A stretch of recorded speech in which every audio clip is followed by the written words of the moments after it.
Salut, c'est la première vidéo qui n'est pas un replay sur la chaîne secondaire et je suis vraiment très content de ça. Si vous êtes là, c'est que vous avez eu envie de voir encore plus de choses, encore plus de petites histoires dans la grande histoire, voilà, bref, plein de choses que j'ai envie de vous partager, des choses qui me tiennent à cœur, mais qui sont pas forcément hyper vendeuses pour la chaîne principale, donc pour les plus acharnés d'entre vous, eh bien, je lance la chaîne secondaire, il y aura des entretiens, il y aura des interviews en version longue, il y aura plein de choses, donc n'hésitez pas à vous abonner. En attendant, je sors quasiment en brut la version interview complète de John Ho qui fait quasiment 35 minutes, donc la version courte est sortie sur la chaîne principale, vous l'avez peut-être vue, et si vous aviez envie d'en entendre plus, eh bien c'est juste ici que ça se passe. John, bonjour, vous êtes illustrateur dans la vie, et vous êtes surtout connu pour le travail que vous avez pu faire sur l'œuvre, les adaptations en tout cas du Seigneur des Anneaux, mais pas uniquement. Et voilà, on est là pour parler un petit peu de votre travail, de comment vous l'abordez, de pourquoi. Et moi, la première question que j'ai envie de poser, qui est une question qui me touche beaucoup, si je ne m'abuse, vous avez fait beaucoup de reconstitutions historiques dans la Compagnie de Saint-Georges, qui est une compagnie suisse, et comment vous êtes arrivé à l'histoire vivante? Un peu par hasard vers la reconstitution, puisque j'avais un très bon copain qui était vraiment très, très féru de tout ça, et qui a créé la Compagnie de Saint-Georges, qui a choisi l'époque des guerres de Bourgogne, puisqu'il y a un ancrage en Suisse qui est évidente, avec Morat et Granson.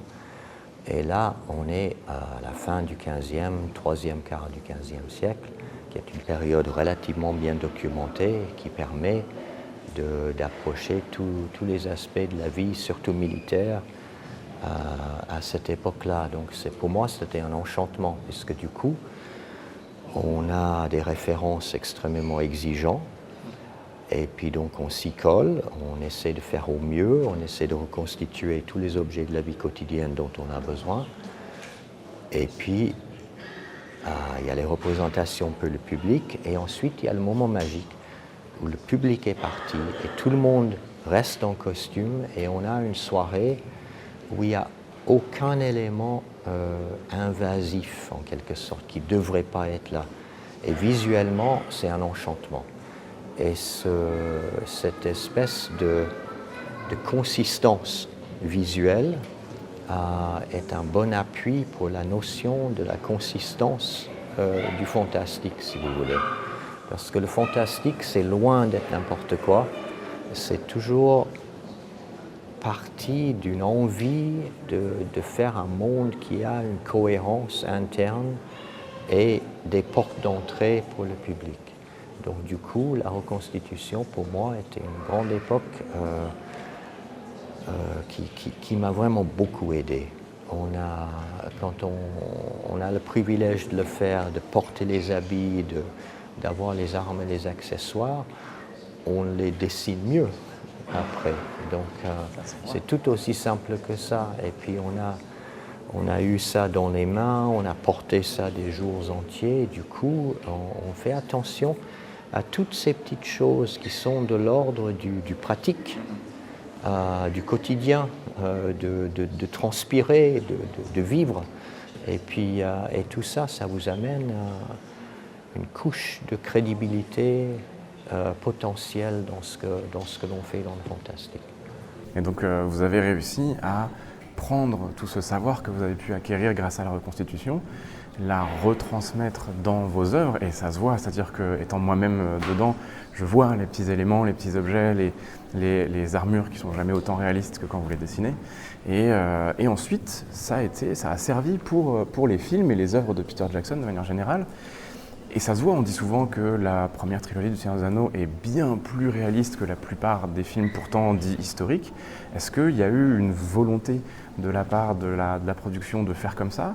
C'est juste que ça leur plaisait d'avoir l'esthétique qui allait avec, ou c'est un hasard? Comment ça s'est passé? Pour rebondir sur la toute première partie de la question, c'est travailler dans le fantastique où il y a un ancrage dans le réel. C'est le grand bonheur, puisque vous avez le meilleur des deux mondes. Vous avez l'appui historique qui est vrai, enfin véridique pour autant que l'on l'interprète convenablement, et ensuite la liberté totale de faire ce que l'on veut, et pas de responsabilité. Personne ne va me reprocher de mal dessiner un accrochage d'épée à la ceinture, mais j'ai envie que ce soit fonctionnel. Donc du coup, il y a une intégrité interne au monde que l'on crée qui sont de l'ordre du fantastique. Et ça a été transposé dans Le Seigneur des Anneaux par l'enthousiasme du metteur en scène, du Weta Workshop, de tous les artisans qu'on a pu rencontrer qui travaillaient là-dessus, l'envie de faire presque plus vrai que historique en quelque sorte, de recréer l'histoire de ce monde de par ces quelques accessoires et ces quelques décors qu'on a pu réaliser. Et c'est clair qu'en compagnie de mon collègue Alan Lee, qui est vraiment un grand connaisseur de choses historiques, on a tenté d'apporter une forme de crédibilité. Évidemment, en respectant le texte, en respectant les désirs du metteur en scène, mais d'installer pour les gens qui allaient venir quelque chose qu'on espérait les aider à entrer, à oublier que c'est de la fiction. Donc un grand travail chez les costumiers pour les costumes, un énorme travail sur les décors, et tout ça dans le but de faire quelque chose qui aurait un côté tangible et crédible. Est-ce que vous pensez que ça a aidé les comédiens, les acteurs à mieux jouer leur personnage, à mieux rentrer dans leur personnage, d'avoir des choses qui sont finalement complètement fonctionnelles ? Les comédiens sont des gens formidables qui arrivent à jouer dans un cube avec des murs verts s'il faut, mais c'est difficile pour eux. Donc tout ce qui est décor et costume sert à une double fonction. D'une part, évidemment, pour être filmé par une caméra, mais aussi pour offrir aux comédiens un univers dans lequel ils peuvent s'immerger le temps de faire une scène. Et je crois que c'est important, surtout de nos jours où on a beaucoup d'écrans bleus et verts. C'est un peu triste quand même certaines fois pour les comédiens. Et à voir les réactions des comédiens qui découvrent un décor, puisqu'ils ne les voient pas vraiment avant d'arriver pour tourner la scène, on est parfois enchanté parce qu'ils sont là, ils découvrent quelque chose qui les transporte. Et on espère que ce transport, justement, peut les aider un petit peu à faire ce qu'ils ont à faire. C'est le côté un peu immersif qui les aide, oui, finalement. Et puis l'arrivée de quelqu'un de vivant, en costume, dans un décor sur lequel on a bossé des mois et des mois, parfois des années en amont, c'est toujours un moment magique, puisque du coup, c'est habité, ça devient vivant, ce n'est plus vide. Il y a tellement d'étapes, on va de l'étape idéalisée presque en quelque sorte, où on fait des croquis dans le vide, et là on peut dessiner ce que l'on veut, ensuite on doit se confronter à toutes sortes d'exigences au fur et à mesure, conserver ce qui peut l'être. Le décor qui est construit, il est vide, les accessoiristes arrivent et ils le rendent vivant, et ensuite les comédiens arrivent et tout d'un coup c'est un monde. C'est beau. Ah oui, c'est magique, puisqu'en plus, lorsqu'on fait de la peinture et du dessin, on n'a pas tout ça comme possibilité, on doit le suggérer. On n'a pas les 3 dimensions, on n'en a que 2, on n'a pas les éclairages, on doit tenter de les imiter ou de les suggérer. Et tout d'un coup, vous êtes dans un univers que vous avez aidé à créer, et là, tout y est. Vous vous dites, mais si je pouvais avoir ça avant de faire le dessin, ce serait super. Mais ce serait pratique, ouais. Moi, il y a une question que je me suis beaucoup posée. On reproche souvent au Hobbit d'avoir plus d'effets numériques et de s'éloigner de cette forme de réalisme qu'on trouvait dans la trilogie du Seigneur des Anneaux. Et ça se voit aussi peut-être sur le design des nains notamment, de l'armement, des choses comme ça, des armes. Est-ce que c'est une volonté de s'éloigner peut-être un petit peu plus de quelque chose de réaliste, ou est-ce que c'est une question de hasard ? D'où est-ce que ça vient, si ça vient de quelque part ? Oui, c'est difficile de répondre, puisque je ne peux pas me mettre à la place du metteur en scène qui a suivi ses instincts, et j'ai un énorme respect pour Peter Jackson et tout son travail. Mais c'est clair que de revisiter un monde dans lequel on a fait déjà quelque chose de remarquable, c'est compliqué. Et comment est-ce qu'on fait pour justement retourner dans ce monde, mais de façon différente ? Et j'ai trouvé très judicieux d'intégrer l'histoire plus large des grands événements qui sont en coulisses et qu'on n'évoque pas directement dans le Hobbit. C'est clair que le numérique est un outil extraordinaire et formidable, mais aussi dangereux puisqu'on s'éloigne du tangible, on s'éloigne du vrai, on s'éloigne de comédiens ou de figurants sur un plateau devant une caméra. Et je crois que conserver le contact avec ça est très important. Sinon, on se retrouve dans un monde virtuel et tout est possible et on n'a pas les mêmes paramètres. Alors, une autre question moi, qui m'intéressait beaucoup, c'est dans les œuvres qui sont ici, parce qu'on est, on est sur cette exposition où il y a quand même beaucoup d'œuvres, il y en a certaines qui ont été faites sur des éléments du film, enfin des films, mais après les films. Et la question que et on dirait, c'est moi qui l'ai vu comme ça, que c'est un entre-deux entre une illustration que vous aviez faite bien avant, ce qui a été retenu pour le film, et ensuite vous avez redessiné quelque chose qui pourrait ressembler à un entre-deux. Qu'est-ce que c'était l'envie derrière ce nouveau dessin, cette nouvelle œuvre? Il est clair que c'est plusieurs choses à la fois. C'est d'une part l'envie de ne pas redessiner le même truc deux fois. C'est clair qu'il y a des personnages qui sont plus ou moins ancrés, comme Gandalf et d'autres personnages, pour parler de Tolkien, que je ne cherche pas forcément à réinventer, rien que pour le réinventer. Par contre, chaque mise en image est une proposition qui arrive, à mon avis, plus ou moins près de ce que j'ai envie de faire. Et puis selon la marge de progression que j'ai encore, ou l'envie de changer d'avis complètement et de le faire autrement, je n'ai aucune contrainte par rapport à ce que j'ai pu faire. Donc, mais d'autre part, il y a aussi des obligations contractuelles. C'est que ce que j'ai dessiné pour les films appartient quand même à la production et ce ne serait pas très juste de ma part de repiquer ça pour les œuvres pour un autre client, en l'occurrence pour les romans, pour l'éditeur. Donc du coup,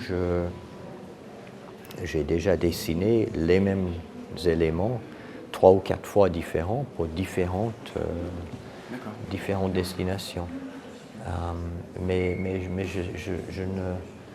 je vais vous dire, c'est pas pour écarter tout ce qui nous entoure, parce que je suis enchanté d'être au milieu de cette exposition. Je trouve que la scénographie est formidable, je suis très très heureux d'avoir l'occasion de le faire. Mais tout ça, ça ne m'intéresse pas, dans le fond. Vous avez un certain détachement avec vos œuvres. On a un certain détachement, puisque ça a été fait, c'est terminé. Ouais. Moi, ce qui m'intéresse, c'est ce que je vais pouvoir faire encore. Donc, du coup, lorsqu'on me demande quelle est votre peinture favorite, je dis toujours le prochain, puisque je ne l'ai pas encore fait. Donc, et je crois que le champ des possibles, oui, puisque un dessin ou une peinture, c'est jamais qu'une série de questions auxquelles on est obligé d'apporter des réponses. Lorsqu'on a tout apporté comme réponse, le tableau est terminé, le dessin il est fini. Et du coup, comme il n'y a plus d'interaction, c'est sans intérêt pour la personne qui l'a créé, alors que c'est nouveau pour le public. Le public découvre et le public amène sa propre expérience. Et ça, c'est le public complète le dessin, dans le fond, le tableau. Vous me disiez tout à l'heure, un tableau, c'est quand on l'a créé, une œuvre, quand on l'a créé, c'est des questions et des réponses. Une fois qu'on l'a terminé, il n'y a ni question ni réponse, donc plus d'intérêt. Oui, il n'y a plus d'interaction, il n'y a plus de communication, il n'y a plus de va-et-vient. Et puis ça, du coup, le plus intéressant, c'est de se reposer ces questions. Et puis il y a aussi des sujets que... on attaque toujours un sujet avec ce que l'on a. Il n'y a pas de miracle. Et puis la vision que j'ai maintenant est très différente que celle que j'avais à 40 ans, que celle que j'avais à 20 ans. J'espère que j'évolue dans un sens acceptable, mais c'est vrai qu'on va à la rencontre de ces choses en amenant son petit bagage d'expérience, mais on va à la rencontre de ces images. Ces images ne nous appartiennent pas forcément. C'est justement cette espèce de rencontre avec un sujet qui fait qu'on va se retrouver avec une image. Ça n'apparaît pas comme par magie, mais ça ne vient pas que de moi. Ça vient aussi beaucoup du sujet, du contexte. Et puis j'ai très très longtemps cru que peindre et dessiner, c'est qu'on avait les images dans la tête, et on avait la chance de pouvoir les faire sortir. Et je me rends compte maintenant que c'est pas vraiment ça. Ce que l'on a en soi, c'est l'expérience, les outils et le désir d'avoir ces images. Mais les images, elles sont dans le monde. Et il faut aller les chercher, il faut aller le découvrir, c'est un peu de l'archéologie presque.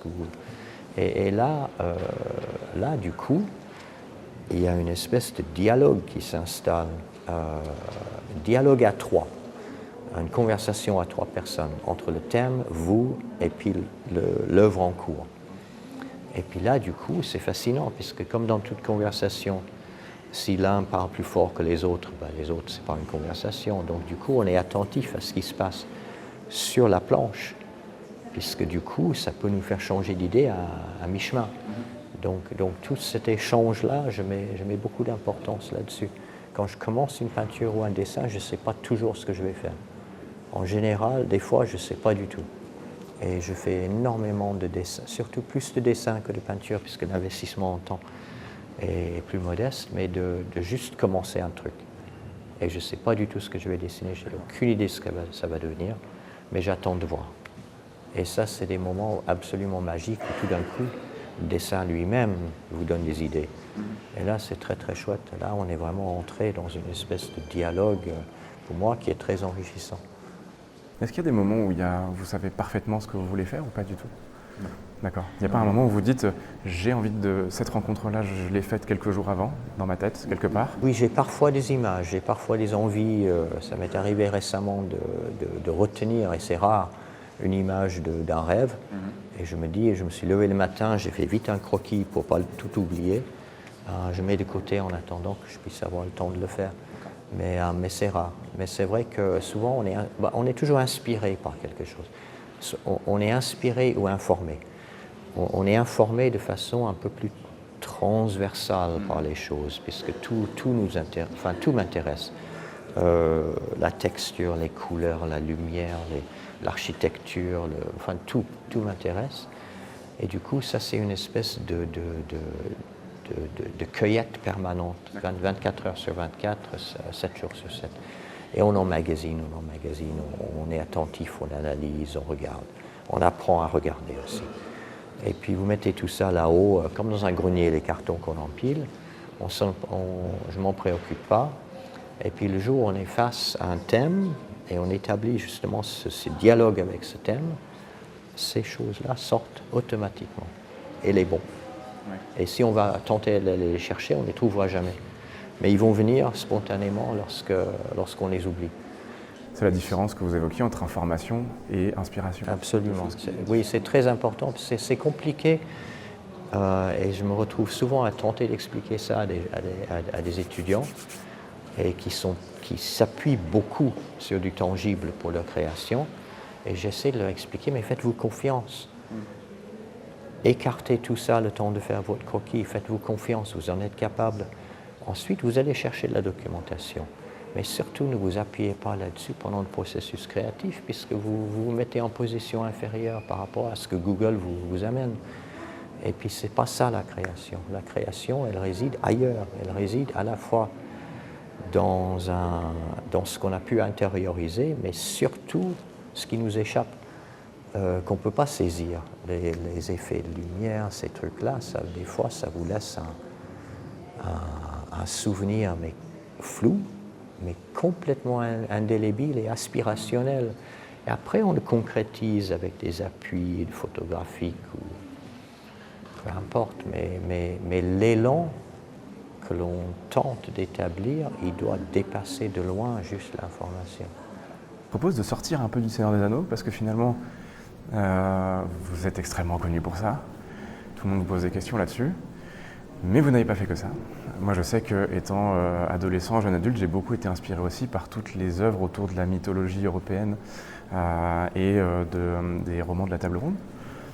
Est-ce qu'aujourd'hui, vous avez l'impression d'être un peu étouffé par le Seigneur des Anneaux? Est-ce qu'on vous demande autour de ça, que ce soit professionnellement ou comme dans un contexte aujourd'hui d'exposition, d'interview, etc. Ou est-ce que c'est Ah, c'est comme ça, et puis c'est comme ça. Bah, je serais tenté de dire c'est comme ça. C'est clair que c'est pas tatoué sur mon front. Mais ceci dit, je comprends que c'est la partie la plus facile à identifier. C'est peut-être la partie, c'est une partie importante. Euh, mais c'est une partie seulement. On est ravi d'être porté par l'intérêt que l'on porte à cette hauteur. Mais il y a aussi tellement d'autres choses qu'on a envie de faire, de mettre en image, de tenter d'explorer. Et la vie est une perpétuelle découverte de ces choses-là. J'ai récemment j'ai commandé directement à Reykjavik les sagas islandais au complet. Donc c'est une brique, ce machin. C'est une belle brique en plus de ça. 5 volumes, c'est magnifique. Et puis je commence à lire ça, je me dis, mais encore des mondes que je soupçonnais l'existence, mais que je ne connaissais pas. Et puis petit à petit, je suis très lent à apprendre les cultures que je ne connais pas, à me faire une idée des époques avec lesquelles je ne suis pas familier. J'ai eu le choc du gothique en arrivant en Europe, notamment avec la cathédrale de Strasbourg. Après, une fois passé ça, j'ai commencé à apprécier des choses un peu moins évidentes, un peu moins dans la verticalité en quelque sorte. Et petit à petit, je me rends compte que je gravite instinctivement vers ce que je pourrais appeler mes origines, qui sont de l'Angleterre et du nord de l'Angleterre. Donc c'est une espèce de retour, c'est un retour au pays où j'ai jamais vécu. Et puis, je crois, on porte en soi, lorsqu'on évolue dans des mondes qui sont de l'ordre de l'imaginaire, on évolue vers quelque chose où on serait chez soi. Alors, c'est jamais aucun de ces mondes-là, mais ça nous offre chaque fois un paysage, un personnage, une histoire, une lumière, une ambiance. Et puis on va vraiment de découverte en découverte. J'apprécie, j'ai été longtemps et j'ai beaucoup souffert d'une éducation qui nous gavait de Grèce antique quand j'étais au lycée et plus tard. J'en étais devenu allergique presque. Et ce n'est qu'une expérience sur place à Delphes qui m'a ouvert les yeux. Et maintenant, j'apprécie maintenant à juste titre tout ce monde antique. J'ai envie d'aller plus loin, je veux aller vers les pays slaves que je ne connais pas encore vraiment. J'ai envie d'aller vers l'Asie, vers le Moyen-Orient, au-delà, vers l'Afrique, vers l'Amérique du Sud. C'est l'histoire. Et je me dis, mais on est dans un monde incroyable. Et on a l'opportunité, on a le privilège de profiter de tout ça. Alors il ne faut pas l'ignorer, c'est nourrissant, c'est riche, ça vous informe, ça vous instruit, ça vous rend plus humble, puisque vous vous dites, mais c'est tellement beau et toutes ces choses-là, qu'est-ce que je peux en faire? Comment est-ce que je peux les apporter sous une forme transformée à un public? Et tout ça, ça m'enchante. C'est vraiment le privilège de la découverte perpétuelle. Puis souvent, je dis toujours, je fais un effort. Hein, quand je vais quelque part, je m'informe sur les musées, les choses à voir dans le coin. Et un musée, c'est jamais qu'un assemblage de vieux trucs cassés dont plus personne ne veut. Donc, dans le fond, ce sont des choses qui sont mortes. Mais vous avez beau être tout seul dans un musée est toujours rempli de monde, puisqu'il y a toutes les mains et tous les esprits qui ont fabriqué ces choses à l'origine qui sont présents. Et on ne peut pas arriver plus près d'eux que devant l'objet. Et je crois beaucoup, et c'est pour ça que ça m'enchante de faire une exposition comme celle-ci, c'est que l'œuvre originale, qui n'existe qu'en un seul exemplaire, permet la rencontre de deux choses uniques, c'est-à-dire l'œuvre et chacune des personnes qui viennent le voir. Et ces rencontres-là, qui sont des instants privilégiés, pour moi, sont humainement primordiales. C'est important d'aller à la rencontre des choses et des gens. Les gens, c'est parfois plus compliqué. Mais les choses, il faut aller les voir, puisque vous ne pouvez pas arriver plus près du créateur ou de la créatrice que d'aller vous poster devant son œuvre avec un regard averti. Et tout ça, c'est une question d'échange au niveau d'histoire qu'on raconte, de ce qui nous rend ou pas humains.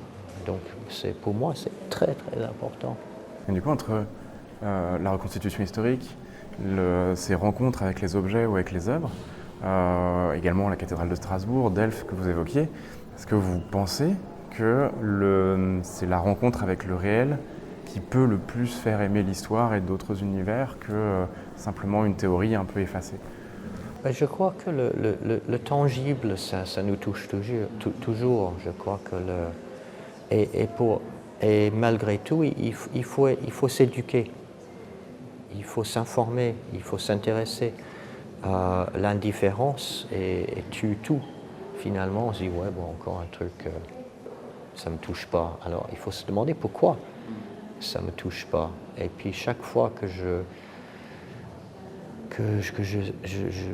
vois de nouvelles choses, je me dis, mais qu'est-ce qui me manque à moi pour que je ne puisse pas apprécier ça comme il faut? Et puis je passe vraiment mon temps à naviguer entre ces deux mondes, c'est-à-dire le nôtre et ces envies de ce que peut apporter les mondes imaginaires qui nous font en quelque sorte s'envoler dans quelque chose qui paradoxalement nous rapproche de nous. Donc du coup, oui, c'est un... je ne sais pas comment dire, c'est clair que j'ai passé 40 ans en plus à faire ça. C'est devenu un métier, c'est devenu aussi une façon de voir le monde. Donc du coup, finalement, ce que vous faites et surtout ce que l'on fait dans ces métiers-là vous donne point de vue sur le monde qui gouverne votre vie. C'est beau. Moi, je trouve ça beau. Mais... Et puis c'est vrai que j'y crois aussi. Je suis perpétuellement émerveillé par les choses. Et ça peut être un lever de soleil, ça peut être une côte un peu sauvage, ça peut être une œuvre architecturale, sculpturale, une peinture, un objet tout simple. Je me dis, mais c'est génial. Est-ce que perdre l'émerveillement, c'est pas un peu perdre son humanité quelque part? C'est fermer une porte sur les opportunités. Je crois qu'on est... Pour quelle raison on se donne tellement de peine à faire ce que l'on fait? Il doit y avoir une raison, puisqu'on fait beaucoup de sacrifices pour tout ça. On bosse des heures longues, on s'instruit, on fait un effort, c'est du boulot. Et la récompense n'est pas le public. Bon, ça fait partie, et c'est clair que ça fait plaisir, ça fait chaud au cœur d'avoir un public qui arrive à trouver des points de contact dans ce que vous faites. Mais la récompense, c'est justement la perpétuelle envie d'émerveillement, de se dire, mais c'est juste beau. Et c'est un des trucs qui me fascine le plus avec la nature, c'est que la nature n'a pas besoin de nous. Et d'ailleurs, elle serait mieux si on n'était pas là, probablement. Donc du coup, quand vous êtes devant un paysage qui est tout juste sublime, ça vous efface, ça vous gomme, vous n'êtes plus là, vous partez dans l'air comme ça, et vous disparaissez là-dedans. Et ça, pour moi, c'est vraiment des instants magiques. Vous diriez que c'est pas le but, mais un des buts de votre œuvre au sens large, c'est de transmettre un émerveillement? Absolument. Oui, de transmettre ce que j'ai pu ressentir, de tenter de dire que le monde, il est passionnant si on est passionné. Si on n'a pas de passion, le monde, il est un peu terne des fois. Et je trouve ça dommage, puisque les opportunités sont tellement grandes, pourquoi pas les saisir? C'est vraiment... Et le fantastique est on peut le déconsidérer comme une chose un peu distillée du réel, mais pas du réel, donc pas important. Pour moi, le fantastique serait plutôt... J'appelle ça du surréel. Je sais que le mot était approprié par un autre style de peinture. Et pour moi, le fantastique, c'est du réel avec une couche supplémentaire au-dessus, qui nous le rend encore plus extraordinaire, qui nous aide à l'interprétation de ce réel. Et puis j'ai envie de... Il y a presque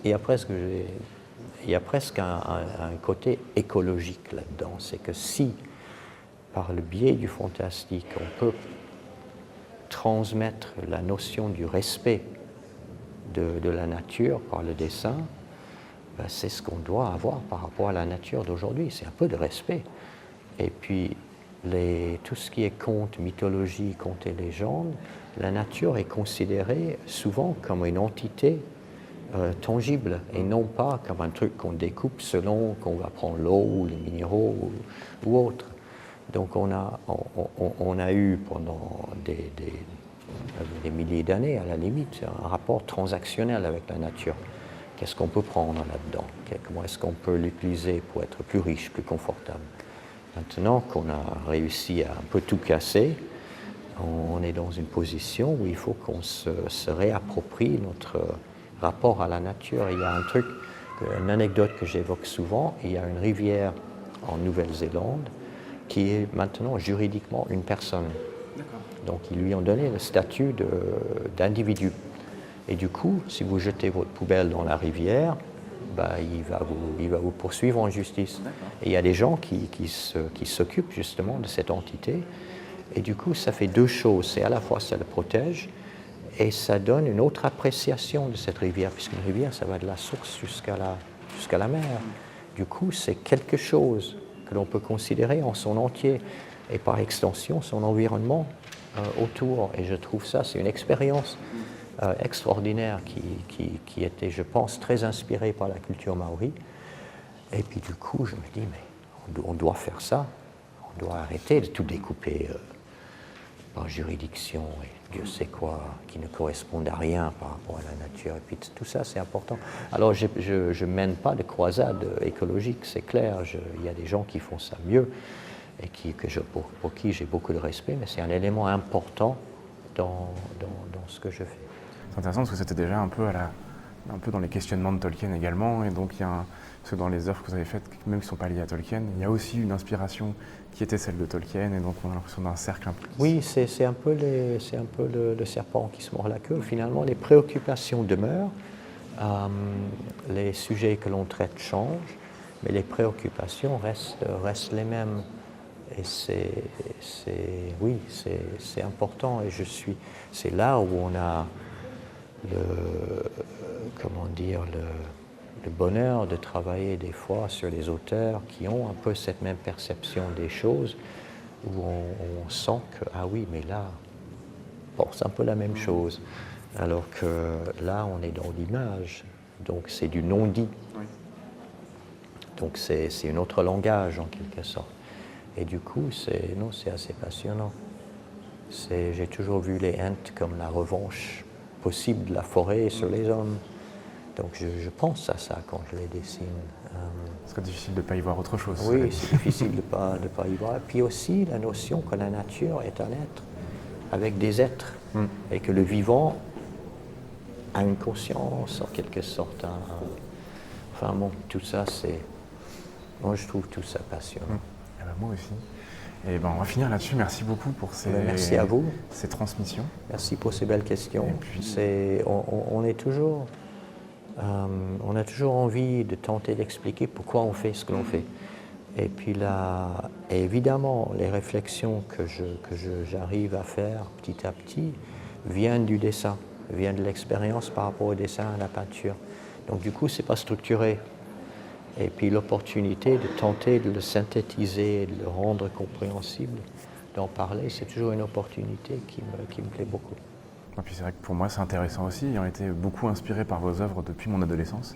C'est arriver à mieux comprendre aussi moi-même, ça me permet de reboucler autre chose. Et donc c'est intéressant, donc vraiment merci pour ce moment. Merci à vous. Voilà, j'espère que ça vous a plu, que ça vous a intéressé. J'ai envie de vous dire, comme d'habitude, likez, partagez, commentez la vidéo pour faire connaître cette chaîne secondaire. Il y aura plein de contenu dessus, je mettrai plein de choses diverses et variées. Voilà, donc moi aussi ça me fait plaisir. Et puis, comme ça fait une ligne édito un peu plus claire pour la chaîne principale. Je vais mettre aussi des interviews qu'on a passées sur Twitch ces dernières années, avec des gens absolument passionnants. Donc voilà, il y aura beaucoup de choses sur cette chaîne secondaire. Donc je suis très content de la lancer. Bienvenue si vous êtes là, et à bientôt. Histoire vivante, tout ça. J'ai pas encore les gimmicks, voilà, normalement il y a des petits gimmicks, entrée, sortie de vidéo, je les ai pas pour l'instant, donc on verra si j'en fais ici. Mais en tout cas, très content de pouvoir vous proposer d'autres choses encore ici, et voilà. Au revoir. Au revoir.